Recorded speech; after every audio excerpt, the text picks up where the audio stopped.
අයිබෝවන් අද කතා කරන්නේ මේ විශේෂයෙන්ම ගොඩක්ම ලස්සන ෆිලෝඩෙන්ඩ්‍රම් වර්ගයක් මේක. මේ තමයි බර්කින් කියන ප්ලාන්ට් එක. මේකේ ලොකු ලස්සනක් අරගෙන එන්නේ මෙන්න මේ තද කොළ පාටේ තියෙන මේ වගේ ලස්සන සුදු ඉරි වලින් තමයි මේ පැලේ ගොඩක් ලස්සන කරන්නේ. ඉතින් මේ පැලයක් අපේ නිවසක ගේ ඇතුලේ පැල කරන්න පුළුවන්.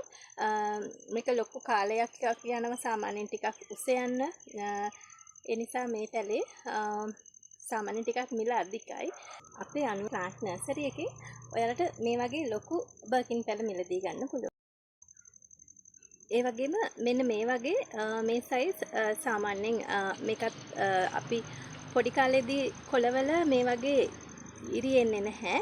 ටිකක් ලොකු වෙද්දි තමයි මේ ඉරි මතුවලා එන්නේ. ඉතින් මේ පැල උනත් අපෙන් මිලදී ගන්න පුළුවන්. ඒත් එක්කම තව දෙයක් තමයි අපේ පටපරෝපණ විද්‍යාගාරයේ නිෂ්පාදනය කරන චූටි බර්කින් පැල උනත් ඔයාලට මිලදී ගන්න පුළුවන්. ඒව නම් සාමාන්‍යයෙන් ලොකු ගණන් වෙන්නේ නැහැ. ඊටම අඩු මිලකට ඒ පැල උනත් මිලදී ගන්න පුළුවන්.